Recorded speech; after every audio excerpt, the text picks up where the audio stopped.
5-ci bab uçuq ketgan ko'zlar.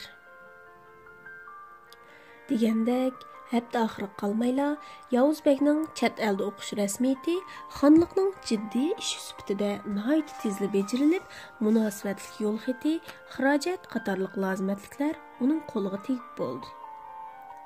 Uning garchi harbiy maktabda o'quvchisi bo'lmasa-mu, dadasining talabi shundaqla do'sti Pashaxonning yuzini deb Yevropadagi bir dangliq harbiy universitetda o'qiydigan bo'ldi.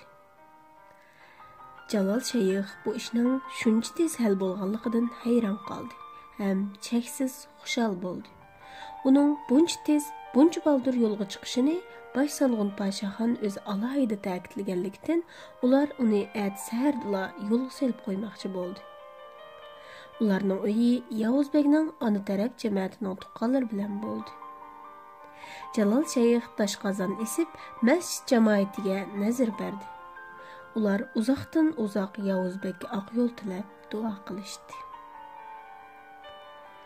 Atsi atiganda Pashaxon bilan xo'shlashish uchun shaharga kirib ketgan Yavuz bəy peshimga yaqin uyga qaytib keldi. Uning qapqi silingan bo'lib, ko'ngli nihoyat xafa edi. Jalol Shayx o'g'lining qaytib kelganligini bilib, uningdan gap so'radi. "Sandug'im bilan ko'rishdingmi?" "Yo'q. Aldirashmikan ya? Chigiraga xizmat tekshirgili ketibdi. Undaqda xo'shlasha olmabsan-da, biror xatchakmi qoldirmabdimi?" "Shuni deyman, ota. U har qancha aldirash bo'lsa-mu, bundaqla ketmaydi. Uningga biror ish bo'pti. Yoki mendan og'irnibdi." Jalol Shayx o'g'lining Pashaxonga naqadar amroqligini biladi. Shu sababdan o'g'lining qanchalik bearam bo'lganligini his qildi. "Undaqmi emasdi, bolam. Bo'lmasa u bu ishlarni buncha tez bitkizib bermasdi. Seni chegara eg'izigacha opirdiganga maxsus mashina o'rinlashtirganini demamsina uni. Alloh uni o'z panohida saqlaydi. Boshqacha o'ylamag'in", dedi Jalol Shayx o'g'liga tasalli berib. Yavuz bəy bir az tasalli topgandek bo'lib, eg'ilga mangdi. U eg'ilga kirib, Pashaxon sovuq qilgan jang itining beshini silab, do'sti Pashaxonni xiyol qildi. Ondan Malika kunchechakni o'yladi. Mushtabda shosh jang iti uning ko'nglini tushungandek, beshini muloyimlik bilan lang'ishtib, Yavuz bəyga yaqinchilik qilayotdi. Yavuz bəyning mangdigan kuni to'shdi. Atsi atiganda Yavuz bəy masjiddan yenib onasining qabrisiga berib duo qildi. Ondan uyga kirib, dadasi va xizmatchi bilan quchoqlashib xo'shlashdi. Qora mashina uning uy oldida uning chiqishini saqlab turadi. Xizmatchi bilan shopur chamdan somkalarni mashinaga o'rinlashtirdi. Shunda qilib Yavuz bəy yo'lga otlandi. U yo'l bo'yi shopurga gap qilmadi. Gayda Malika kunchechakni xiyol qilsa, gayda Pashaxonni xiyol qiladi.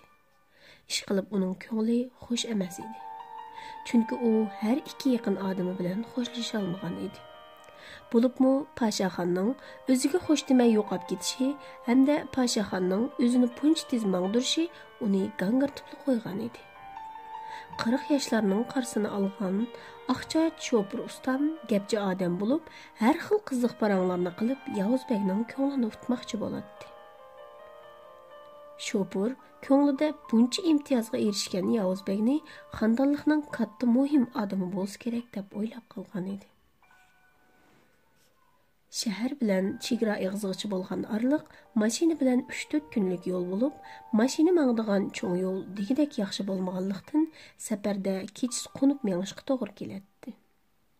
Ular ikkinchi kuni shamga yaqin bir o'tanga kelib to'xtab, shu yerda g'izolanib, shu yerda qo'nib qoldi. Atsi atiganda namoz vamdoddan keyin yana yo'lga chiqdi.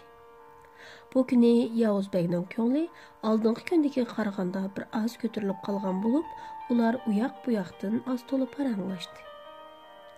Tushga yaqin ular sayliqda to'xtab, tushlik tomoq yemoqchi bo'lib, mashinadan tushdi. G'izolanayotgan vaqtda shopur ustam Yavuz bəyga yana gap ochdi. "Yavuz bəy ukam, anglasam o'zlarini harbiy maktabda o'qiydi ekan deyishdi-ku." Shopur Tünügündən beri Yavuzbekning shaxsiy ishlari to'g'riliq gap ochmagan edi. Şoň o bu fursatda qiziqsinib so'radi. Shundoq, Germaniyadagi bir harbiy universitetga mangdim, dedi Yavuzbek ulug' bir kichiktinib. Boshqalarning aytgani rostganda, ular sizni o'qish bitirib kelgandan keyin boshsang'un podshohning o'rnida o'ltirdikan deyishidi. Bular rasmi ukam?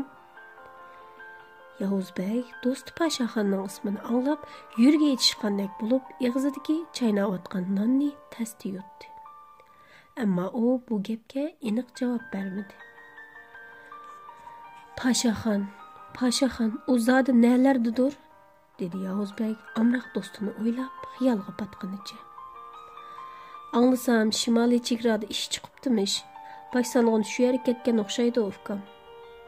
Nima? Shimoliy chegarada nima ish bo'pti? Podshohon qo'lidagi non va suvni tashlab qo'yib, intayin jiddiylashdi. Chunki u shimol degan iborani 2 kundan oldinla tushida ko'rgan edi. Davlatimizning shimoliy chegarasida to'qinish bo'ptimish. Nima to'qinishgan ustam?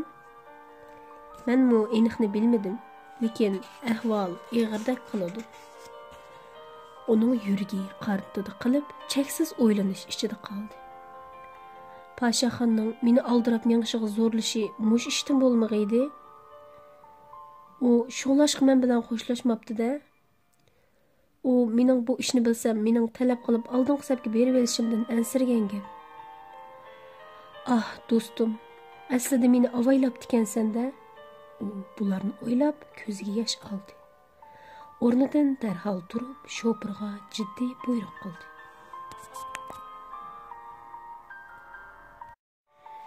Tez bo'ling. Mashinani keyniga yondiring, uyga qaytamiz. Bu endi qandoq bo'lg'ini, ukam? Dedi shofir ustam, nim bo'lganini bilolmay gangirib. Tez bo'ling. Qancha tez bo'lsa, shuncha yaxshi. Shofir itoatmanlik bilan mashinani o't oldirib, keyniga yondirdi. Ular shu mang'inicha kechasimi aram olmaganchilik qilib, ikkinchi kuni tong atarga yaqin mozorliqning yanidagi Yavuzbekning uyining oldiga kelib to'xtadi. Yavuzbek eshikni yenik qoqdi. Jalol shayx uyg'onib bo'lguncha xizmatchi chiqib eshikni ochdi. U Yavuzbekning qaytib kelganligini ko'rib, tanqitib qilib, nima ish bo'lganligini so'radi. Yavuzbek uningga yetish bo'lmaganligini, mashinadagi yuk taxtlarni tushirib etib, darhol otni tayyor qilishni buyurdi. U xizmatchining qo'lidagi chiroqni ko'tarib, udul ot yotgan hujraning oldiga kelib, yenik yo'taldi. Angacha Jalol shayx o'rnidan turib, eshikning oldiga kelib bo'lgan edi. O'g'lim, bu zodi nima ish? Biror chatoq chiqmagandi? Dedi Jalol shayx jiddiylashib. Yo'q ota, ansirmisizlar, cho'ng ish yo'q. Anglasam, shimoliy chegarada ish chiqqan o'xshaydi. Podshohning men bilan xo'shlashmag'ini mushningdan ekan. Endi nima qilay deysan, bolam? Uning bilan men qiyomatlik do'stlardim. Bugun manglasam, ati mangarman. Ruxsat qilsalar, shu do'stimni bir ko'rib olgan bo'lsam. Ko'nglim bir shumliqni tuyibla turadi. Menga duo qilgan bo'lsalar, ota. Jalol shayxning ansirgan ishi oxiri yuz berdi.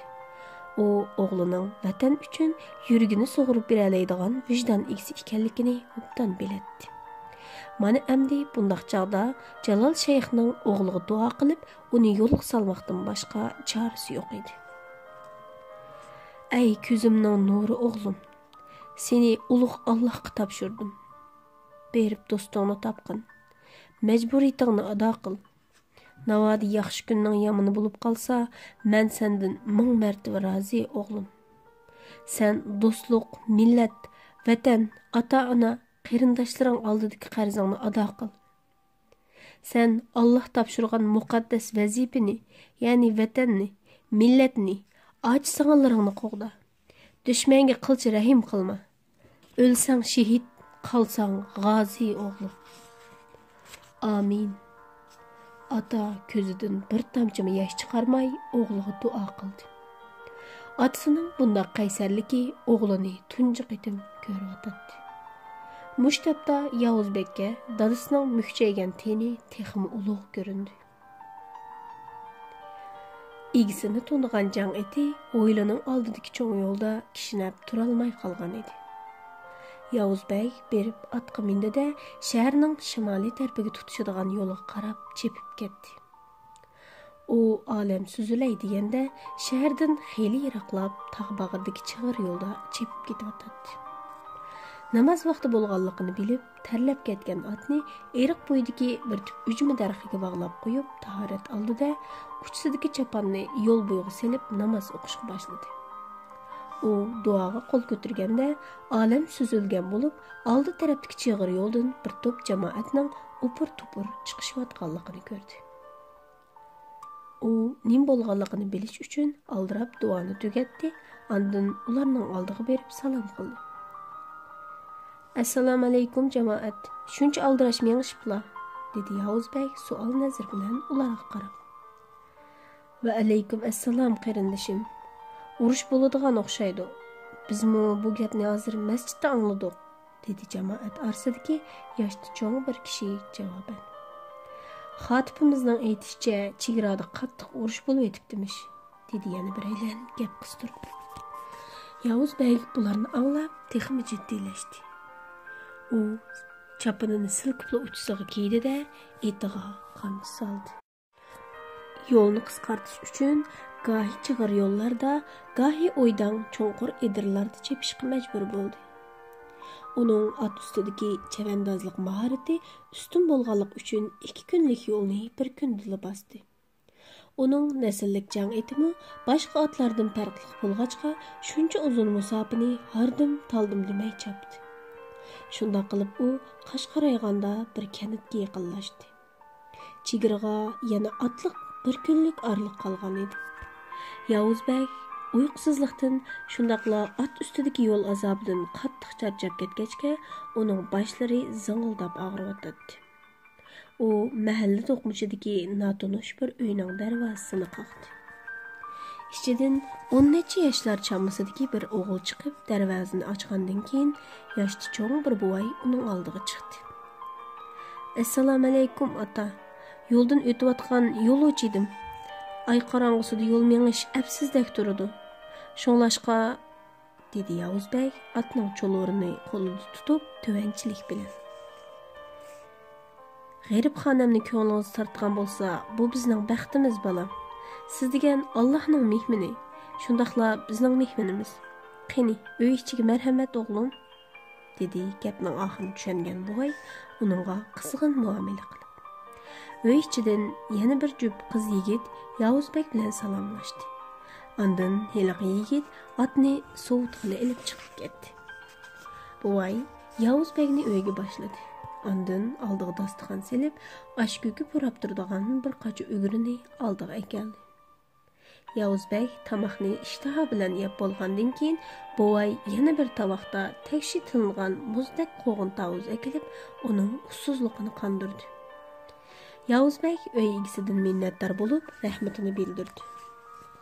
Shunday qilib, buvayning oilasiga minglab barkat va duolar qildi. Tamoqdan keyin buvay Yavuz bekka parang qilib berdi. Balam, taqturqingiz qaraganda xalliqning odamidek tursiz. Oldingi sapga menyotamsiz, dedi buvay o'ychan ko'zlarini uningga tikib. Undaqmi emas. Anglasam chegarada to'qinish bo'libdi deydi. Bu zot rostmidi? dedi Yavuz bek buvaydan yondirib so'rab. Shundoq, urush bo'lgan rost balam. Teq tunigunla bu yerdan nurg'un yigitlarimiz harbiy marshini yangirtib mangan edi. Men ulardan hal so'rag'ach bu ishning rostligini bildim. Anglasaq, rus askarlari bostirib kelib o'tibdi-dek.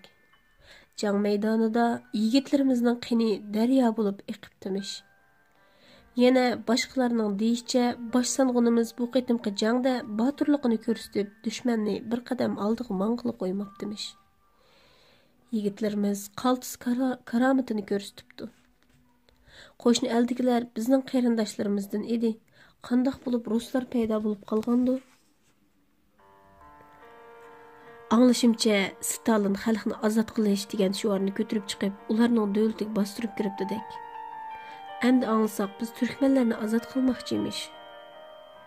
Shundoq, Ruslarning ko'zi aslida bizda edi. Bayliqimizga ko'zi tushgan gap ularning. Yavuz Begning g'azabdan mushtumi tugilib ketdi. Ruslarning harbiy kuchi ajoyib zo'rmish. Anlasak, qo'shni davlatni bir kun ichida tuzlab, xalqning beshida munar yasabdimish. Bizning ahvolimiz hozir qandoq bo'lib ketgandi? Anlasak, yigitlarimiz jang maydonida qattiq botirlik ko'rsatibdi. Ba'zilarning deyishicha, bir turkman askarga 70 urus yağmışıptı dek. Şundaqdımı başsanğın öz karamatini ko'rsatib, ularni bir qadam oldiga siljitmaptimish. Ba'zilar Alloh taolo Podshohxonga o'q o'tmaydigan, tig' tegmaydigan bir xil nisbatni beribdi deyishidi. Ulug' egimiz u zotni o'z panohida saqlag'ay. Hammaga qodir egimiz cho'qim Podshohxonga shu nisbatni beradi. Meningmi cho'ng o'g'lim yeshining cho'ngligiga qaramay ikki enisini elib oldingi safga pidoyi bo'lib ketdi. Bayamqi navri o'g'lim shuning bolasi. Umu barman deb beshimni o'choq qildi. Dadasidan javob kelmagicha uni yo'lga sola olmadim. Rahmat ota. Alloh sizlarni dunyo oxiratda aziz qilg'ay. O'g'lim, bizning tomirimizda o'rkashligini turklarning qani, botirlarning ruhi. Ata tang yo'rg'anda hammani ko'rsiz. Kentimizdagi qariyash, qiz o'g'il hammasi jangga tayyor. Ular atiganda yig'ilib oldingi safga mangimiz deb turishdi. Yavuz Bey bu so'zlarni anglab shundoq hayajonlandi. Ko'ziga issiq yosh elib, o'z xalqidan faxrlandi. Allohdan xushal bo'lib, Allohga tasbih aytib, Allohga sig'inib ko'z yosh qildi. Ular shu tarzida paranglashib, uxlab qoldi. Atsi namoz bomdoddan keyin Yavuz Bey buvay bilan qo'shilib, chegara tarafga qarab itiq qamchi soldi. U shu chapqinicha namoz shamga yaqin oldingi safga yaqinlab qoldi. Yiroqdan qaraganda janggoh maydoni butunlay istutga to'lib ketgan bo'lib, azgal va do'nglarni aniq farq etgili bo'lmaydi. Yavuz Bey etining shuncha chapqiniga qaramay yana qamchi soldi. Bechora jonivor uning ko'nglini tushungandek bar kuchi bilan suratini tezlatib, texmi ittik chopdi. U jang maydoniga yaqinlagan siri ko'ziga cho'milidek sonsiz odamlar to'pi ko'rinishga boshladi. Qo'lida avtomat ko'tarib olgan turk yigitlari to'p-to'p bo'lishib, istehkom azganlarni qo'g'davatsa, ba'zilari chiliq-chiliq tar ichida azgan lahmalarni qo'llayotdi. Qatar-qatar chidirlarda sestra doktorlar uyan-buyan yugurishib yuradi. Nayt tizla zaminni qorong'ulik bosdi. Yavuz Bey atdan tushib askarlardan Başsanxon Podshohxonni surishti qildi. Ular birdak Podshohxonni oldingi safdagi qo'mondonlik shtabida ekanligini aytdi. Uning bayam ko'rgani texi rasmiy oldingi saf emas edi. Yavuz Bey yiroqdagi yulduzdek chaqnab turgan hisobsiz gulxonlarni nishon qilib, atni yetlab yana oldiga mangdi.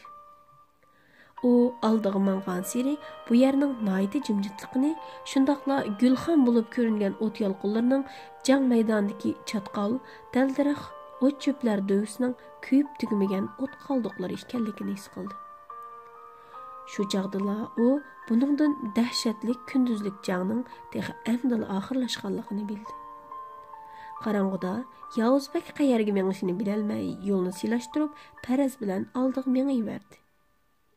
To'satdan yon tarafdan bir odam uning oldini to'sib, past ovozda so'radi. "Sizlar Yavuz Bek bo'lamdilar?" "Men shu." Yavuz Bek qarang'udagi yo'chin odamning chiroyini ko'rolmaganlikdan bir oz jiddiylashdi. "Oxir keldilar. Meni Başsanxon oldilariga avatgan." "Podshohxon, u qayerda?" "Başsanxon u sizni kutib turyotdi. Uning holi bek xarob. Men sizni saqlayotg'ili uda bir kech kunduz bo'ldi. Akelsizlar otni, men yo'l boshlay." Qarang'udagi yigit Yavuz Bekning qo'lidan atning cho'llurini elib, o'zi oldida yo'l boshlab mangdi. Uning yig'lamsirab aytgan so'zidan Yavuz Bekning yuragi texmi sirqirab ketdi. "Uning zodi nim bo'ldi?" dedi Yavuz Bek gipining oyog'ini aytolmay. Başsanxon u qattiq yaralandi. Uning yarisi bakli ig'ir. Uning qizdimisi barg'an sir o'rlayotdi. O tünügünla bolalmay qalğan edi. Doktorning deyişçe bugün tağını atqızalmaydı ekan. O belkim sizlarga saqlavatsa kerak. Yigit buni deb bo'lib pang'ida yig'lavatdi. Uning buqildab yig'lab ketganligini ko'rib, Yavuzbekning ko'z oldi texmi qorong'ulashdi. Nafsi qisilib, bo'g'ziga bir narsa kaplashib olgandek bo'lib qoldi. "Tez bo'l, u qayerda?" dedi Yavuzbek o'zini aralla tutib. Uning ko'ngli to'yib ekan. Tünügünlə o Sılның atlıq müştərəb kelyatqanlıqlarını, mening oldinlarga chiqishimni tapılğan edi. Sil oxir keldilar. Yigit esankirab yig'lab ketganlikdan gapining oyog'ini aytolmadi. Ular cho'nqur eriqqa o'xshaydigan agri-bugri azganlarning ichida birdan mangandan keyin ojiz bir chiroq nuri yenib turgan cho'ng bir chidirning oldiga kelib to'xtadi. Chidir atrofida 10 necha askar qorovullik qilayotgan bo'lib, yaqin kelib qaramasa, ularning midir-sidir qilmay yuri turgan holatidan ularning na odam, na haykalligini belgili bo'lmaydi. Yigit qorovullar bilan paranglashgandan keyin atni birsiga tutqizib qo'yib, Yavuzbekni chidirga boshlab akirdi. Hua yo'rg'an chidirning o'ttirsida 5-6 odam hujmak bo'lib, bir karvatning atrofiga o'lishib olgan edi. Yo'l boshlab kirgan yigitning karvatning atrofidagi doktorga bir nimalarni degandan keyin ular birdak Yavuzbekka o'rilib qarashdi. Ondan asta ikki yonga bo'linib, uningga yo'l berdi. Yavuzbek karvatlik odamga qarab, "Ah xudo!" Pashaxon uning qarab yotadi. Pashaxonning bosh qismi bilan ko'kriki dogi bilan tengilgan bo'lib, yuzuli uchiq qolgan edi. Uning o'ng biliki karvatga tengilgan bo'lib, asma okul mush bilikidan tushib yotadi. O Yavuzbekka qarab illiq kulimsiradi. Angacha Yavuzbekning ko'zidan yoshlar taramlab oqdi. O o'z ko'ziga ishonolmay karvatning yeniga yugurib berib, Pashaxonning so'l qo'lini ikki qo'llab tutdi. "Pashaxon, bu senmi do'stim?" "Yavuzbek, oxiri keldim." Pashaxonning ovozi intayin past bo'lib, og'zini aran-aran midirlatdi. "Shundoq, men keldim. Men Pashaxon." Yavuzbek unsiz yig'laganicha uning qo'lining dumbisiga inkini yoqdi. Pashaxonmi xuddi yutirib qo'yg'iniga uzun bo'lgan insini qayta topgandek ko'ziga issiq yosh oldi. "Yavuzbek, meni kechirgin. Bu ishlarni sana bildirgim yo'q edi." Pashaxon hasiraydi.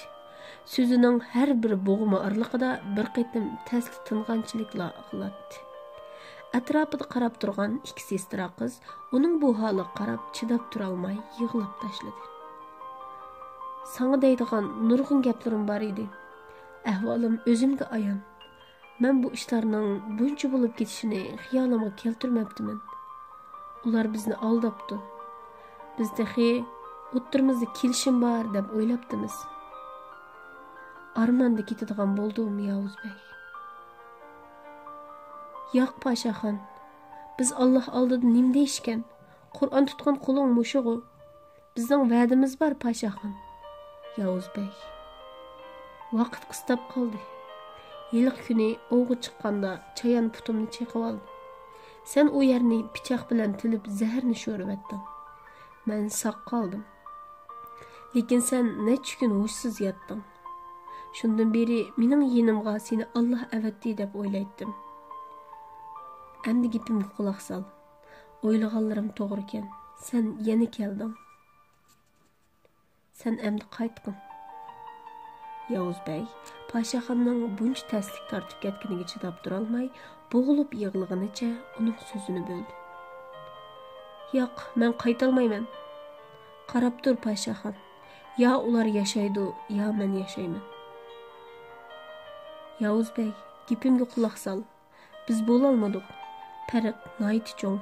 Sana desam, xandonligimizdan 11 bo'lsa-mu ularga teng kelolmaydi ekan. Yigitlarimizning jang maydonida nima yasaganligini bilamsan? Ular tizliq yasadi. Düşmanlar tanki bilan bostirib kelganda yigitlarimiz keyniga qarab salmaslik uchun ashu tizliqlarni silib oldi. Ular tankining ostiga shopit kirib ketdi. Ularning hech qaysi keyingi bir g'eri chekinib qolmadi. Ularning o'lim oldidagi bir-biriga qarashib, kulishib xo'shlashgan qiyofati hozirmi esimdan ketmaydi. Mana bu bizning yigitlarimiz. Pashaxon bularni aytayotganda chidir ichidagilarning hammasi ko'z yosh qildi. Pashaxon so'zini davomlashtiryapti. Anglasam, yurtlardan minglagan qiz yigitlar fidoyi bo'lib kelib etibdi. Sen darhol qaytib xonga ma'lum qilgin. Avval ularni yondirvasin. Ish ular o'ylagandek oddiy emas. O'zimizni o'zimiz bilib turib o'tqa tashlamayli. Ondan xazinadagi butun oltin kumushlarni xalqqa tarqatvasin. Oxirida yurt baylariga aytqin. Bisotining qo'l ilgini elib yiroqlarga ketsin. Qancha yiroq ketsa shuncha yaxshi. Pashaxon butunlay ustiga tinib, so'zining oxirini deyolmay shuk bo'lib qoldi. Karvat yanidagi doktor yigit darhol uning tomirini tutib ko'rib, daqiqa ichida o'ng biligidagi silinayotgan osim suyuqlikning shlankasiga bir xil dori suyuqligini kirgizib mangdirib etdi. Pashaxonning yumilgan ko'zi yana asta ochildi. Yavuzbekning ko'zidan bo'lsa, to'xtamay yoshlar taramlayapti. Yavuzbek, sen bormi? Dedi Pashaxon nihoyat taslikda, bakmi past ovoz bilan. Men bor do'stim, dedi Yavuzbek beshini Pashaxonning beshiga yaqinlashtirib. Xonga yuqorqi gapni avatgan edim. Hozirgacha javob yo'q. U menga ishongan taqdirdimi, vazirlar ishonmadi. Mao shamshirim bilan nagonimni ilib ol. Ularga buni ko'rsatgin. Foydasi bo'lib qolsa ajab emas. Ota-onamga qarab qo'y.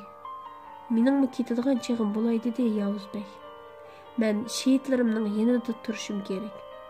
Yigitlarimizning ruhi meni chaqiryotdi. Sen hozirlamangin. Bo'lmasa kechikib qolamiz. Men bilan qarang bo'lmasin. Men hammani o'rinlashtirib qo'ydim. Yo'q, undaq demgin Pashaxon. Sendan yana bir ishni o'tinay. Uni sana topshirdim. Uni ilib yiroqlarga ket. Gulchichak uni o'zimga mangulik singil qilib olaman Pashaxon. Yavuzbek, men qasam qilgin. Allohning nomida qasam qilgin. Ma'qul, men qasam qilay do'stim. Uni yolg'iz tashlab qo'ymagin. Uni amringga olgin. Pashaxon eng oxirgi bu bir jumla so'zni bar kuchi bilan unlik to'lashga tirishdi. Yavuzbek, vatan uchun mang'in. Lekin uning ovozi unlik chiqolmadi. Yavuzbek do'stining ko'nglini obdan tushunadi. U do'stining qo'lini eng oxirgi qitim ching siqdi. Uning Pashaxonga deydigan nurg'un so'zlari bor edi. Afsus, u do'stining uzunga bora olmaydiganligini biladi. U ko'nglidagi gaplarning hech qaysini Pashaxonga ayta olmagan edi. U o'rnidan dast turdi. Ondan Pashaxonga harbiycha salom qilib chas berdi. Mana mushu turkcha harbiy salomdan keyin Pashaxon hammani tushundi. U so'l qo'lni harakatlantirmoqchi bo'lgandek so'l qo'lga kuchab baqdi. So'l qo'li qariq kelmadi. Pashaxon doktorga talmirib qaragan edi. Doktor bir nimani tushungandek bo'lib, uning behush chig'ida qo'lini qalayimqon harakatlantirib qo'yishdan saqlash uchun karvatga tengib qo'yilgan o'ng biligini yechib etdi. Pashaxonning chiroyida kulki jilva qildi. U o'ng qo'lini nihoyat taslikda harakatga keltirib, Yavuzbekka harbiy salom qaytardi. Yavuzbek illiq kulimsirdi. Chidirdagi hammaylarning ko'zidagi yoshlarni olqini bilan surtib etib, harbiy salom bilan bosh solg'in Pashaxonga bo'lgan hurmatini bildirdi. Shundoq Yavuzbekni ulug' Alloh rostilla Pashaxonga avatgan edi.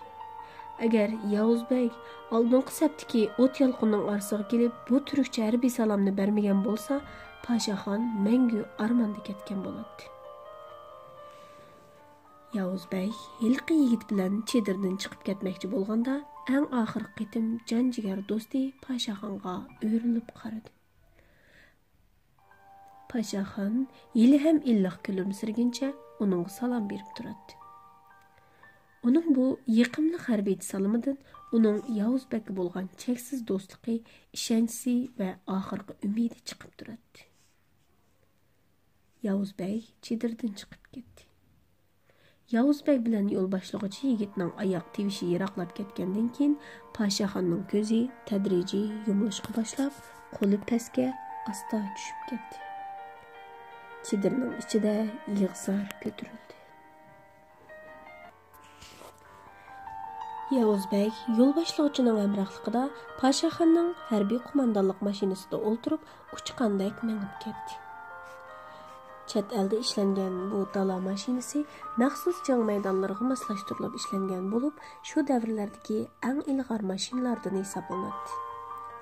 U mayli qumliqda yoki patqoq sozliqda bo'lmasin, ayni yilpizdek yurib ketadi.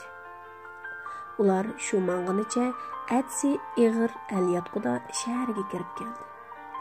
Shaharning ichi nihoyat jimjit bo'lib, odamlar xuddi uxlab qolsa, hammani unutib ketadiganidek chiroqlarni o'chirib, baldurla yetib olishgan edi. Mashina xon ordusining oldida to'xtadi. Yavuz Bey mashinadan oldirab tushib, yo'l boshlag'uchi bilan tez-tez qadam elib, xon qasriga kirib keldi. Mushtobning o'zida xon turishli qasr bas munozirdan o'tda qizib ketgan bo'lib, butun vazir uzralarning chiroyi o'ngib, kayfi buzilgan edi. Xon taxt ustida besh tushgan holda bir nimani ig'ir xiyol qilib o'ltiradi. Cho'ng eshik ochilib, Yavuz Bek bilan yo'l boshlag'uchi kirib keldi. Ularning varang-churungi xuddi qaynagan qozonga sovuq suv qo'ygandek to'xtab, go'yo birsi xush xabar akildigandek beshini ko'tirishib, Yavuz Bekka talmurib qarashdi. Xon o'zining yurigi ham qanoti bo'lgan boshsang'un Paşaxonni ko'rgandek hayron qoldi. Xushalliqdan o'rnidan turib, Yavuz Bekka quchoq ochdi. Ular quchoqlashib ko'rishdi. Xon o'zini tutolmay ko'z yosh qildi. Chunki xon Paşaxonning oldingi safda shahid bo'lganligini Yavuz Beklar yetib kelmasda xabar tepib bo'lgan edi. Ammo xon boshsang'unning o'limi sababli o'rdidagilarning qalaymaqon ish chiqarib qo'ymasligini ko'zda tutib, bu xabarni tex oshkorlamagan edi. Oldingi safning ahvoli qanday bo'lyotidi deb so'radi xon taqozolik bilan Yavuz Bekni o'ltirishga taklif qilgach. Xon oliylari Paşaxonning yigitlari o'zidan nechasi kuchli dushmanlar bilan boturlarcha elishyotdi. Gerçi düşmanlar iplas qadimini ziminimizga ololmagan bo'lsa-mu, lekin ahvolimiz yaxshi emas. Paşaxonning deyishicha, düşmanlar texi rasmiy harbiy kuchini ishga solmabdi-dek. Yigitlarimizning qattiq marganligi va o'limdan qo'rqmaydigan boturligi hozircha ularni oldiga siljitamabdi. Ammo bizdan bo'lgan xunchiqimi haddi hisobsiz ekan. Boturlarimiz faqat o'zining qini va tini bilanla tog'dek istehkom yasabdi. Ruslarning maqsadi bizni besib olish edi. Ular oxiri o'zini oshkorladi. Paşaxon u nimalarni topildi, dedi xon maqsadli holda boshqalarga buni aniq anglatish uchun. Paşaxon u oldi bilan yurt-yurtlardan pidoyi bo'layotgan qiz o'g'illarimizni darhol yondirib, xonlik xazinadagi barliq oltin kumushlarni xalq tarqitib etishni, yurt beg amaldorlari bisotining qo'li ilganni elib yiroqlarga chiqib ketishini topildi. Vazir uzralar bu gapni anglab, uvusi buzilgan haridagi g'o'ldig'incha g'ul-g'ul qilishib ketishdi.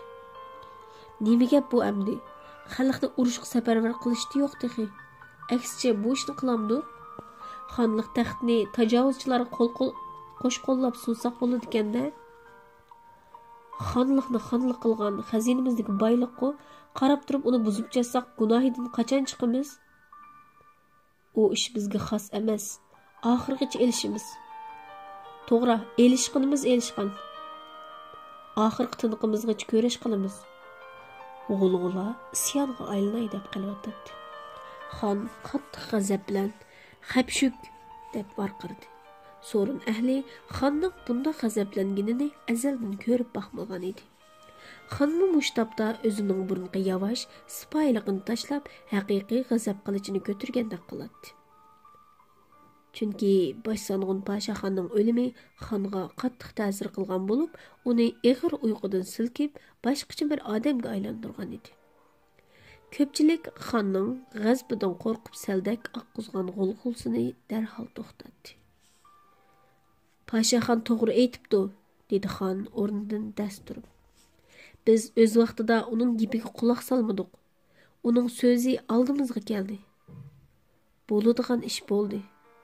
Yana hozir uning fikriga hurmat qilmayotimiz.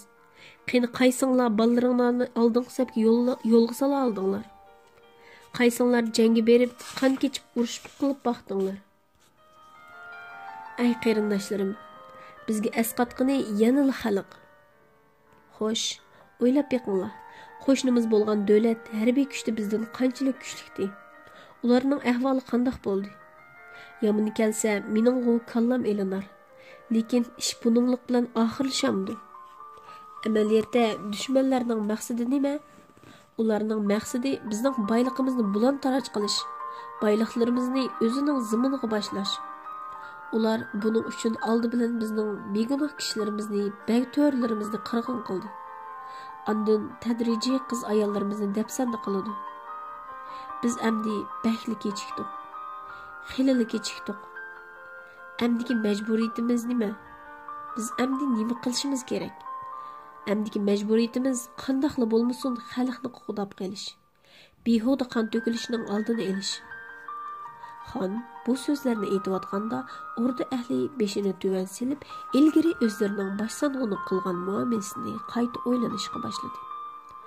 Davlat mudofaa ishlariga bo'lgan parvosizligidan qattiq pushaymon qilishdi. Shundoq, men boshdan oxir sizlarga hurmat qildim. Xon g'azab bilan so'zini davom qilyotdi. Xonliqning an'anasini saqlab qolish uchun barcha ishlarni sizlarga maslahat soldim. Fikringlarni oldim. Oxir nim bo'ldi? O't yalqinjab o'g'zimizga tutashdi. Qaranglar, Yavuzbek nima ekapti? Mana qaranglar. Başsanğunimiz Paşaxonning shamshiri va nagoni oldimizda turibdi. Bu nimani tushundirdi?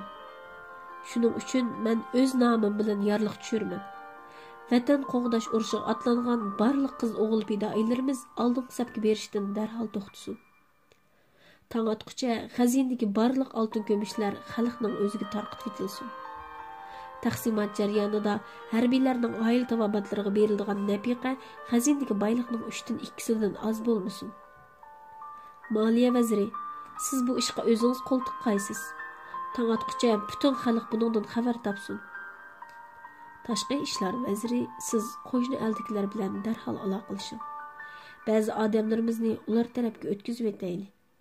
Kishi beshiga haq olamiz desimi mayli. Amal bar harbiylar tavobatlarini boshda chiqarib o'taylik. Ondan qolsa yurt boylarini chiqarib o'taylik.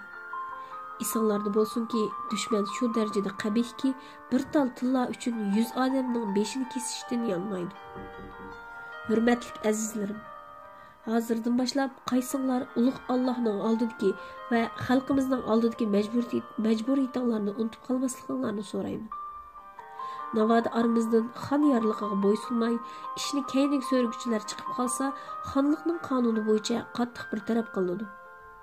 Bu ishlar o'ngishli o'rindalgandan keyin chegaradan chiqib ketishni xohlaydiganlar bo'lsa, biz ularni degan yerga yetkazib qo'yamiz. Ang'ichilik kimdi-kim bu xizmatga putlik ashang bo'ladi ekan, Başsanğun Paşaxonning izbosari Yavuzbek uning kallasini elishga tamoman huquqli.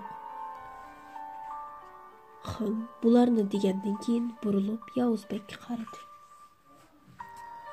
Yavuzbek chechan yigit bo'lg'achqa xonning ko'nglini tushunib, darhol xonning oldida tizlandi. Xon qoida bo'yicha so'l qo'li bilan Qur'onni maydasiga tengib turib, o'ng qo'li bilan shamshirni sug'ordi-da, Yavuzbekning o'ng do'lisi qo'yib turib, o'nlik jakarladi. Xon bo'lish salohiyatim bilan shuni jakarlaymanki, Jalol o'g'li Yavuzbek, siz hozirdan boshlab xonlikning harbiy ishlar bosh vaziri bo'lg'aysiz. Xonliqqa adoqchi sodiq bo'lib, Alloh va xalqning oldidagi burchingizni ado qilg'aysiz. Xon so'zini tugitib, qo'lidagi Qur'onni oldida tizilib turgan Yavuzbekka sundi. Yavuzbek Qur'onni elib maydasiga tengib turdi.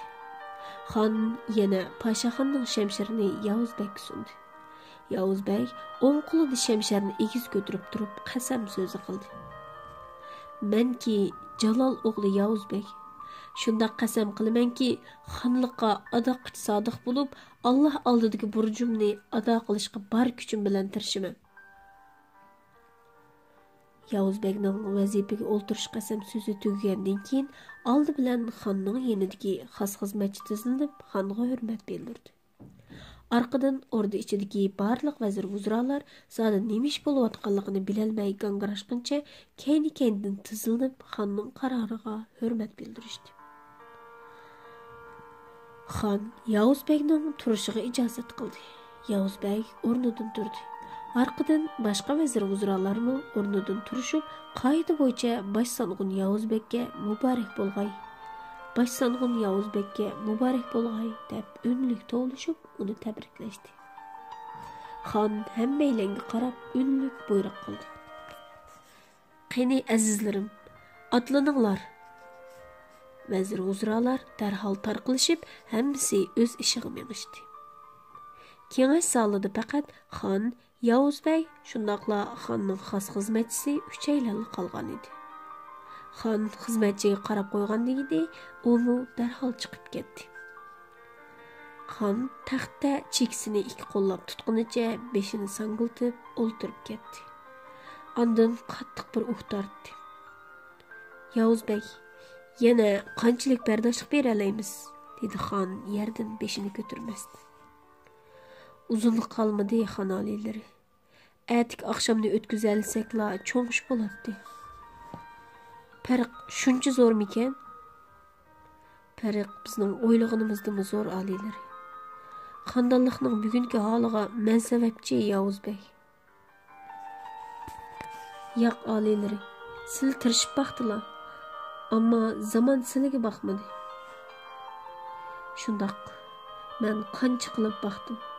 Aslida ba'zi ishlarni shamshar orqali hal qilsam bo'pti-ekan. Buni bak kechikib his qildim. To'g'ri aytdilar oliylari. Haddidan tashqari samimiylik odamni ba'zida pushaymon qoldiradi ekan. Biz keraksiz toshqa guhar purishning ko'zida qarabdimiz. Guharni toshqa ursak, guharning chiqiladiganligini unutibdimiz Yavuzbek. Guhar degan guhar oliylari. Şoňa o ätibarlanıp taşlarning yüzüden o'rin oladi. Taş bolsa hamon taş. Onun o'rni avraz yo'lida. Hammani vaqt qiladi oliylari.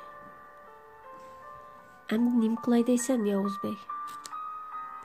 Dostum Paşaxon qasam qilgan ishlarimning bir qismini o'rinladim.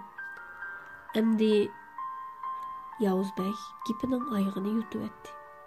Xon Paşaxonning ismini anglab ko'ziga issiq yosh oldi. Beshini ko'tarib zalning to'g'risiga uzun qaradi. Yosh tomchilari uning qo'riq bosgan ko'z chekidan eqib, quloq yumshiqini namdib etgan edi. O'g'lim Paşaxon. U menga xush deyolmay ketib qopti. Men uning yuz kelolmayman. Xon xuddi kichik boladek o'ksib yig'lab ketdi. Yavuzbek Paşaxonning o'lim xabarini anglab, beshidan so'q qo'ygandek indikdi. Bu gap uningga go'yo osmonda chaqmoq chaqilgandek anglandi. Uning put-qo'li sirqirab, tinida kuch qolmay, "Ah, qarindishim" deganicha o'ltirib qoldi.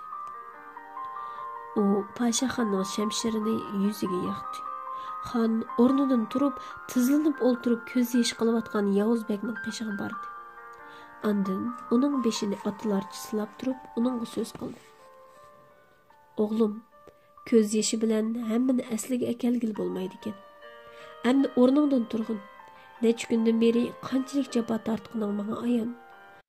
Shundoq bo'lsa-mu, yana bardoshlik bergin. Berib xizmatlarni nazorat qilgin.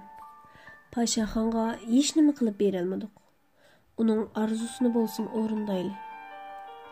Turg'in o'g'lim. Bu ishlar tugaganda sana deydigan gapim bor. Ishlaringni baldur tugatgin. Kimki bu ishga putli qashon bo'ladi ekan, uni ayab o'ltirma. Ishlar tugagicha seni mush yerda saqlayman. Yavuz Bey qayg'uni jasoratga aylantirib, o'rnidan dast turdi. Xon bilan quchoqlashib xo'shlashdi. U barcha g'azabini putiga yig'ib, erkaklarcha mazmut qadam bilan zaldan chiqib ketdi. Xon Yavuz Bey chiqib ketgandan keyin o'zining o'rniga chiqib, nihoyat uzun o'tirib ketdi. Taxtning oltin bilan bezalgan o'yma naqshlarini xuddi tunji qatim ko'rgandek bir silab chiqdi. Hashamatlik xon o'rda zalning quchoq keldigan zo'r to'riklarga, osmon palak gumbaz, to'rislardagi sipti naqshlarga tafsiliy qarab chiqdi. Andin qattiq o'q tortib, kayniga yo'linib, ko'zini yumib o'ltirib ketdi. Xos xizmatchi uning qishig'iga kelib qarab edi. Xon ko'zini asta ochib, bugun oqshom bo'sh yerda o'zining yolg'iz turg'usi borligini aytib, uni orom olishga buyurdi. Atsi quyosh nayzi bo'yi o'rlaganda Malika Kunchichak xon otasini izlab o'rda zaliga kirib keldi. Xon kechicha uxlamaganlikdan uning ko'zlari qizirib, qapoqlari sangilab ketgan edi. Malika hech qachon otasining bundoq g'arg'ini oldini ko'rib boqmag'achqa, otasining bu holiga qarab, uning ichi serilib, ko'ngli nihoyat yerim bo'ldi. "Xon ota, ozroq narsa yeb olsizlar", dedi Malika otasining qo'lini tutib turib. "Ko'nglim hech narsani tortmaydi, qizim", dedi Xon qiziga qonmaslik bilan qarab. Malika otasiga boshqa gap qilishni xo'p ko'rmadi. Chunki bundoq chog'da har qancha tasalli beradigan so'zlarmi xonga ta'sir qilmaydi. Malika untinsiz uning qo'lini tutib, yenida o'ri turdi. Xon qiziq qayta sap soldi. Uning kichikligidan umoq balaliq chog'larini ko'z oldiga keldi. Malika Pashaxonning jangda shahid bo'lganligini anglab, o'zining bu dunyodagi eng yaqin sirdosh do'stidan ayrilib qolganligidan intayin azoblangan edi. Uning ustiga xonliqning og'dirilib, vatanining munqariz bo'lish ehtimolligi uningga bakmu aniq edi. Mushtobda otasi ruxsat qilsa, u oldi-keyniga qaramay oldingi safga ketadi. Xon Malikaning qorliq kiyimiga qarab, uningga bakli ichi serildi. U Pashaxonni qizining bu dunyodagi birdan-bir jufti deb biladi. Amdi qizining tikandek yolg'iz qolishini o'ylab, ko'ziga yosh oldi. U qizining miskin chiroyiga qarab chiday olmadi. "Qizim, hamma ishlar otangning bo'limsizligidan bo'ldi", dedi Xon nihoyat tasdiqdi. "Yo'q, Xon ota, hargiz undoq demisizlar", dedi Malika otasining ko'zidagi taramlab oqqan yoshni olqini bilan surtib turib. "Sana deydigan bir gapim bor, qizim. Sening qorliq ko'z yoshing qurimasda bu gapni demasam bo'ladi. Lekin vaqt borgan sir qistavotdi. Eysla ota. Ota-bovam asrlab yashagan bu xonliq o'rda alhol bu kuni kelganda mening qo'limda xazon bo'ldi. Ulug' Alloh egam faqat sen birli ko'z nurimni menga beribdi-ekan. Ajdodlarimning oldida mangu osiy bo'lib ketmasligim uchun sen bo'lsang hayot yashab, urug' avlodimizni uzib qo'ymasligini umid qilaman. Qadrli Xon ota, bag'rimizda o'sib cho'ng bo'ldim. Yuragimda o'rkashligini sizning qiynimiz. Garchi qiz bo'lib to'ralgan bo'lsam-mu, kichigimdan shamshar o'ynab cho'ng bo'lganman. Yotlarni qarab turib, ziminga dastatgandan ko'ra, shamshirimni bo'ynimga solganim afzal. Xolislar mening namozimni o'qiyapsizlar. Yovning kallasini olmag'icha shamshirim g'ilibiga kirmas ota. Jinim yurak param qizim. Men sendan ming martaba rozi. Ulug' Allohning nomi bilan sendan o'tinay. Meni xotirjam ketkil qo'ygin. Ota-bovamga yilimi qaysi yuzim bilan qarayman. Seni uzitib qo'yay yiroqlarga ketdi. Xon amroq qizining qo'lini tutib turib, yomg'ir kabi yosh to'kdi. Malika otasining umrida ko'zidan yosh chiqarmaydigan, jasur, tamkin, xonga loyiq bir dod ekanligini obdan biladi. U otasining buncha miskin, buncha g'irib bo'lib ketganligini ko'rib, zot chiday olmadi. Atısının mörsüde beşini qoyup durup, ko'zidan unchidek yosh to'kdi. Andın özünün bəkli azaplanıp ketkenlikini atısıga bildirmeslik üçün atısının yenidən yeşini sürtkünçe yügürüp çıkıp ketdi. Şu günü şəhər içi alı toplan bulup, kişiler uruş vəhimisidən alaqızadı bulup gitişdi. Qaçıdığanlar qaçdı, qalıdığanlar qaldı. Uruslar bütün hərbiy gücünü işqi selip, qara borandek tappaz turup kelivatqan idi. Xan yilimu taxt üstüde kirpik qaqmay, atısıdan qalğan yaltıraq şəmşirini tutup sükut içide olturatdı. Şamğa yaqın başlanğun Yavuzbek qatarlıq bir muncha vəzirlər orduğa aldırab kirib geldi. Andın xanğa salam qilib, xizmətlərini doklad qilishqa başladı. Başta Yavuzbek ig'iz açdı. Çünki xanlıq tüzümdə hərbiy vəzir və başlanğunluqni birla adam ötəydi. Şuna Yavuzbek barcha vəzirlərdən üstün durardı. Xan aliylərə məlum bolğay, xizmətlər asasən oңuşluq orundaldı. Bu qitimqi taqsimat tizimliki dövlətning hərbiy, maliyə, iqtisad, sanoat, yez egilik, təbii bayliq qatarlıq muhim sohalarning, shundaqla munosabatlik boshqa sohalarning barliq materiallari birdek ko'ydirib tashlandi. Ko'ydirishga men va bosh vazir o'zimiz qatnashdik. Xan aliyləri.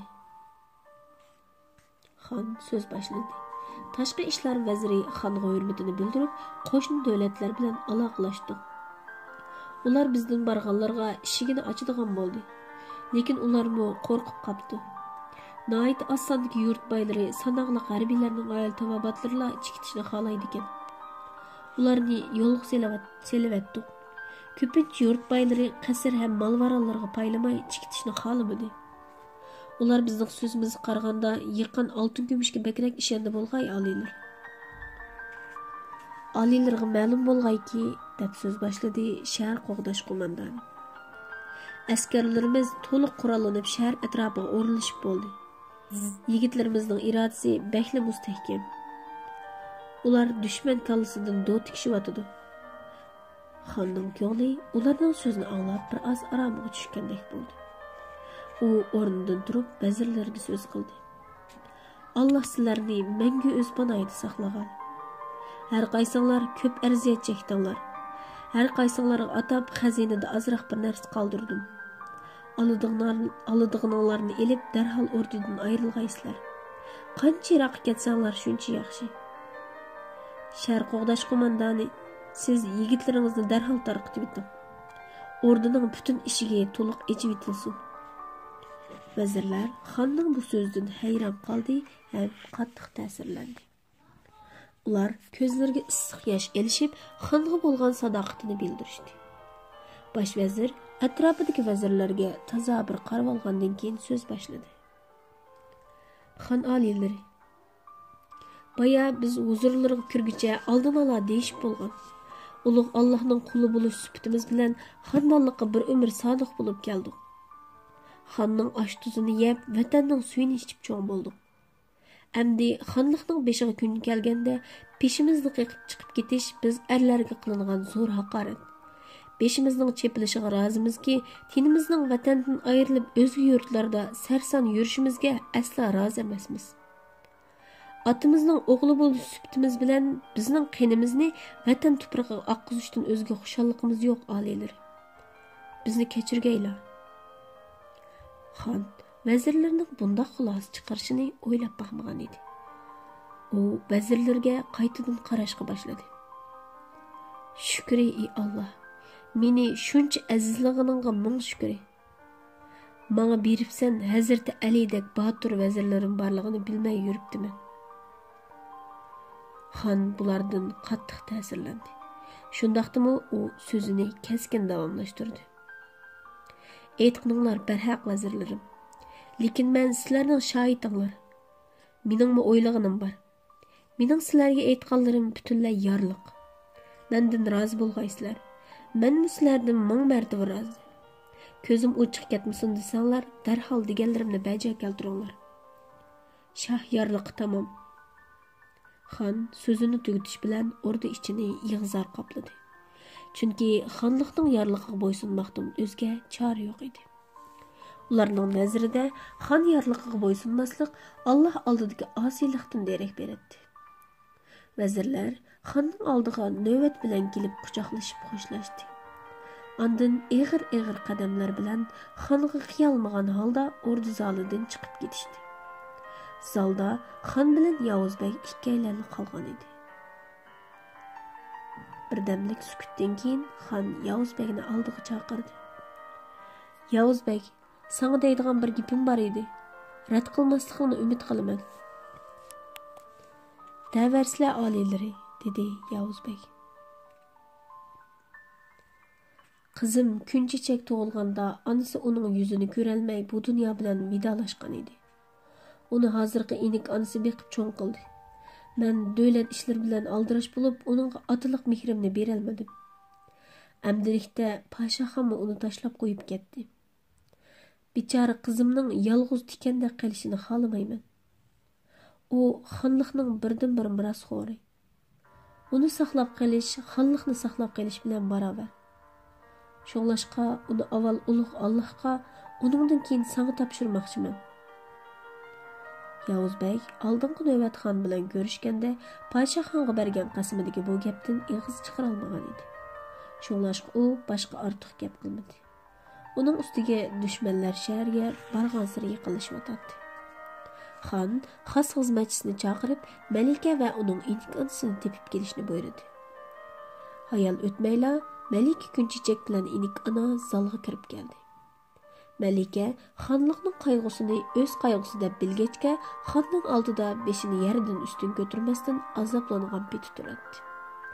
Shundaqla xonning yonida Yavuzbekning borligini sezmagan edi. Xon o'rnidan turib shamshirini qo'liga elib, eng oxirgi yorliq deb unlik jakarladi. Xos xizmatchi darhol Qur'onni xonning qo'liga tutqizdi. Xonlikning oxirgi malikasi kunchechak. Malika otasining oldiga kelib, qoida bo'yicha tizilib turdi. Men xonlikning eng oliy hukmroni bo'lish suhbatim bilan shuni jakarlaymanki, siz xondanligimizning varislik tuzumiga asosan hozirdan boshlab xonlikning shohligiga tayinlandingiz. Alloh oldidagi burchingizni ham xondanlik oldidagi vazifangizni yaxshi o'rindag'aysiz. Harbiy vazir Yavuzbekni sizning umrlik halol juftingiz bo'lishga loyiq deb bilib, uni o'g'illikqa tanladim. Yorliqimni qabul qilg'aysiz. Malika bunday chog'da ortiq gap qilsa bo'lmaydiganligini biladi. Shunlashqa u beshini tuvan silib, o'ng qo'li bilan otasi bergan Qur'onni maytisiga tengib turib, inchik ovoz bilan qasam qildi. Ulug' Allohning Qur'oni bilan qasam qilamanki, shoh otam bergan huquqni qabul qilaman. Xonliqqa adoq sodiq bo'lib, Alloh va xalqim oldidagi burchimni jondil bilan ado qilaman. Xon beshidagi qizil go'har qo'yilgan oltin tojni avaylab elib Malikaning beshiga kiygizib qo'ydi. Ondan uning turishiga ijozat qildi. Xonning xos xizmatchisi enik ana va Yavuzbek Malika kunchechakka hurmat bildirib, uningga ta'zim qildi. Yavuzbek daqiqa ichida yuz bergan bu ishlardan hayron va has qilib, zodi nemish bo'lganligini bilolmay qoldi. Xon Yavuzbekni oldiga chaqirib, uning qo'lini ching tutqunicha Malikaning qo'lini uning qo'liga tutqizdi. Har ikkilisining peshonasiga suyib qo'yib, ular bilan quchoqlashib xo'shlashdi. Otasining bu harakatidan Malika otasining bu yerdan ketmaydiganligini bilib qoldi. "Xon ota, undaqda biz bilan birga ketsizlar, sizlardan o'tinay", dedi Malika o'ksib yig'lagancha xon otasini quchoqlab. "Ey yurak pari qizim, shoh otam qoldirgan qasrni tashlab qayerga borarman? Kindiqinim mush qasrga to'kilgan. Meni yana mush zimin chaqiryotidi. Mening qimmatim mush tuproqda. Mangdigan cheg'inglar bo'lib qoldi qizim. Darhol meninglar. Mendan ansirmanglar. Balarim, sizlarni ulug' Allohga topshirdim. Tez meninglar." Xon Yavuzbekka illiq kulimsirab qaradi. Yavuzbek xonning ko'nglini tushungan edi. Uning ustiga vaqt bargan sari qistab qelyotdi. Shuni u Malikaning qo'lini nayta avaylab xonning mo'rsidan ajratdi. Ondan uni tortib ilib mangdi. Malika mang'ach to'xtamay yig'laydi. Atasiga qanmay qaraydi. Shundaq bo'lsa-mu, u atasini norozi qilishni xohlamadi. Shunglashqa atasi bilan un-tinsiz ko'z yoshi orqali vidolashdi. Ular xon qasridan chiqqandan keyin Malika inik onasini birga elib olgan bo'ldi. Safarning ba'zi lozimatliklarini tayyorlab olish uchun Malika inik onasi bilan o'zining qasriga ketdi. Angacha Yavuz bey Pashaxonning ota-onasi bilan ko'rishib olmoqchi bo'lib, aldirab ularning o'rda ichidagi uyiga mangdi. Yavuz bey Pashaxonning uyiga borganda, ularning uyida bir qancha xizmatchidan boshqa hech kim ko'rinmaydi. Yavuz bey cho'nglarni surishti qilgan edi. Uy xizmatchisi ularning 2 kun oldida Pashaxonning oldingi safda shahid bo'lganligini anglab, shu vaqtda Amroq o'g'lining meyitini bo'lsa-mu ko'rib olishni o'ylab, shimoliy chegara tarafga yo'lga chiqib ketganligini aytdi. Yavuz bey mayslangan holda Pashaxonning uyidan chiqib Malikaning qasriga bordi. Ondan Pashaxonning harbiy mashinasiga ularni selib, mashinani o'zi haydagunicha mozorliq tarafga qarab yo'l oldi. Ular Jalol shayxning uyining oldiga kelib to'xtaganida xubtan vaqti bo'lib qolgan edi. Yavuz bey eshikni qoqdi. Uy xizmatchisi eshikni ochib, uning bilan ahvollashgandan keyin Jalol shayxning joy namozida ekanligini aytib, uni boshlab uy ichiga kirib ketdi. Yavuz bey uy ichiga kirganda Jalol shayx joy namozida o'tirib duo qilyotdi. U o'g'lining sog'-salomat kelganligini bilib, darhol duoni tugatib, o'g'lining oldiga bordi. Ular quchoqlashib amonlik so'rashgandan keyin Yavuz bey butun ahvollarni otasiga birma-bir bayon qildi. Ondan vaqtning qistab qolganligini, otasining darhol tayyor bo'lib o'zi bilan birga mengishini talab qildi. Jalol shayx o'g'lining bu talabidan bir oz tushib bo'lib qolgan edi. U o'g'lini yanida o'ltirg'izib, uning qo'lining barmoqlarini o'z qo'lining orasiga elib, ondan ko'ziga issiq yosh oldi.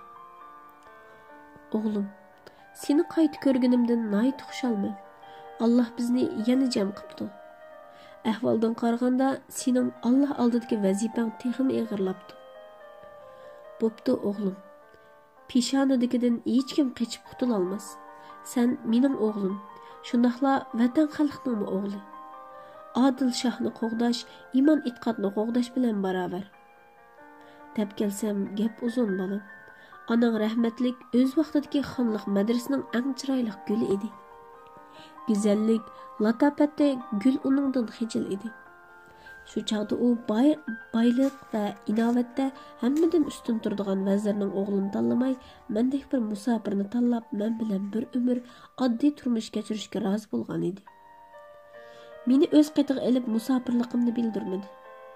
Men onang rahmatlikni bu yerda yolg'iz tashlab qo'yishni xohlamay, bu mozorlikni makon tutdim. Navoda yashangan jinimni rohat suy bilan qonsun desang, meni bu onangning tuproq beshidan ayirmagan bo'lsang, bolam. Jalol shayx so'zini tugatib, o'g'lini bag'riga bosdi.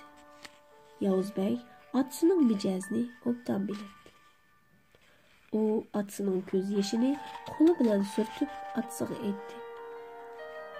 Bo'pti ota, sizlarni Allohga topshirdim. Ishlar texi oldimizda. Bizga duo qilg'aylar. Yavuz bey otasidan duo elib xo'shlashdi. Jalol shayx o'ziga tonish bo'lgan ko'ni yog'och sandiqni silashtirib ichib, ichidan yog'liqqa o'ralgan bir narsani qo'liga oldi. Ondan o'g'li bilan sirtqa chiqib mangdi.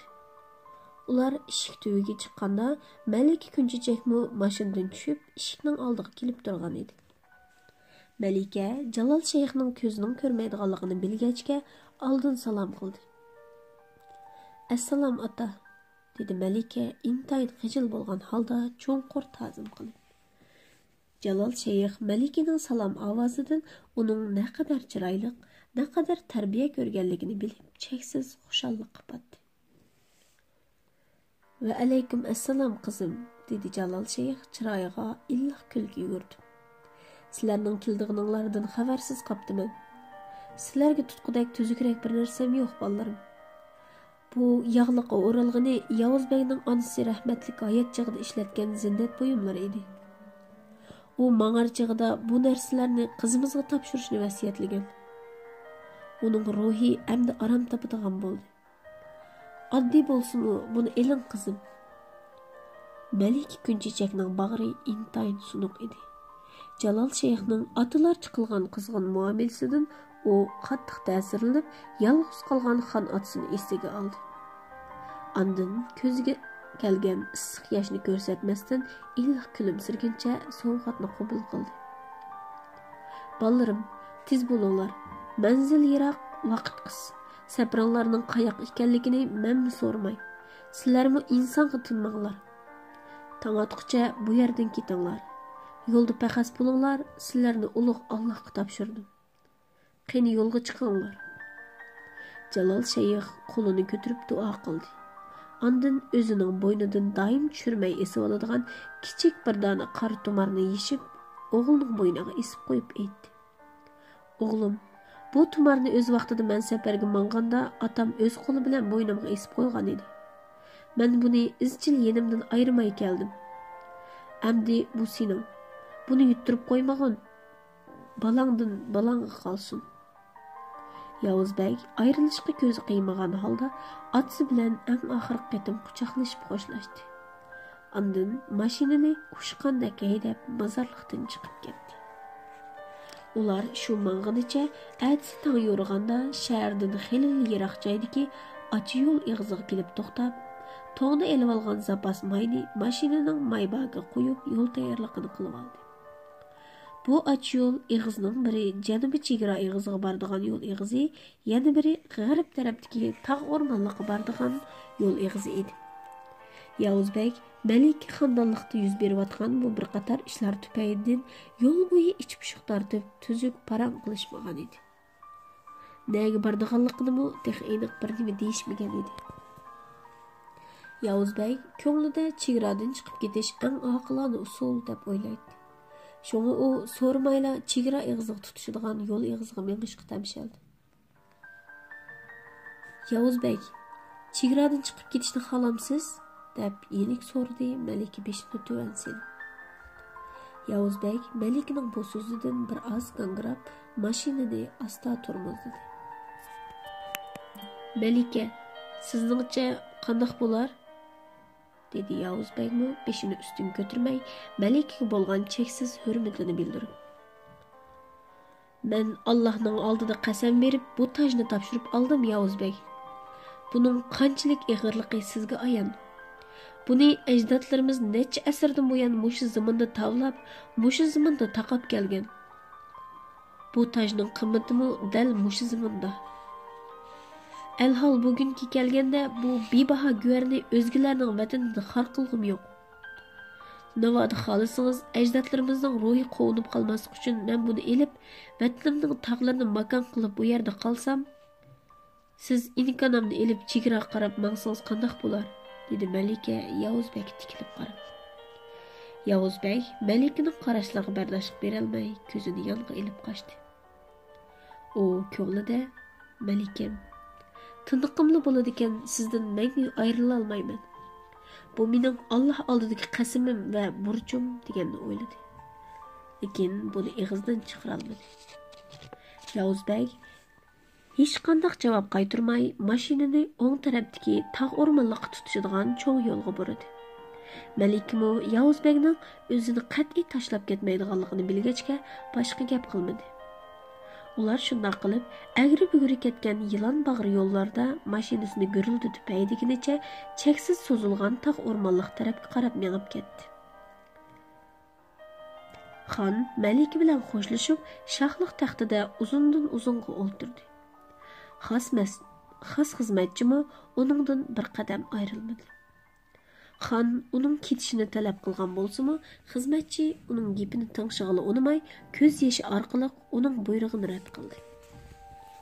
Atsi tong otganda osmonni qora bulut qoplab ketgachga, quyosh o'zini daldiga olgandek qiladi.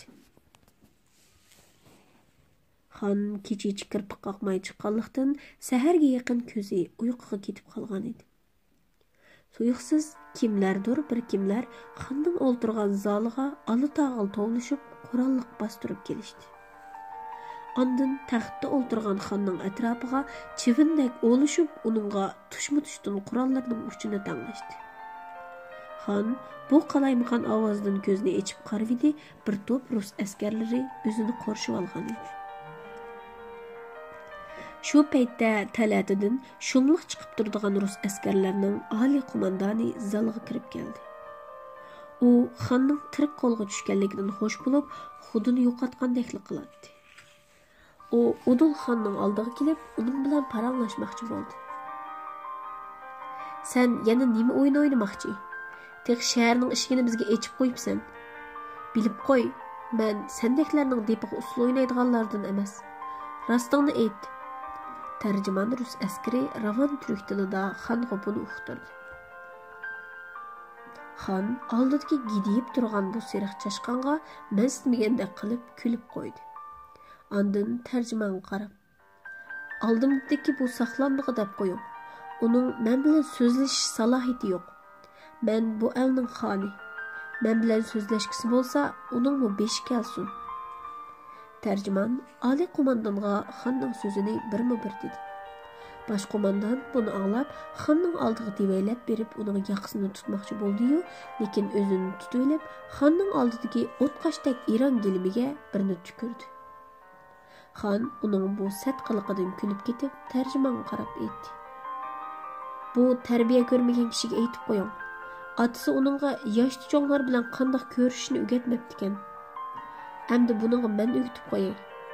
Tarjimon rus qo'mondoniga gapini deb tugutishi, xon qo'lidagi shamsharni shundoq ko'targanda qilibdi, hayt-hoytligicha xonning oldida ko'ranglab patmay qolgan oliy qo'mondon ikki qo'li bilan bo'yin to'mirini tutguncha ko'zini bultaytib, xonning oldida tizlanib yiqildi.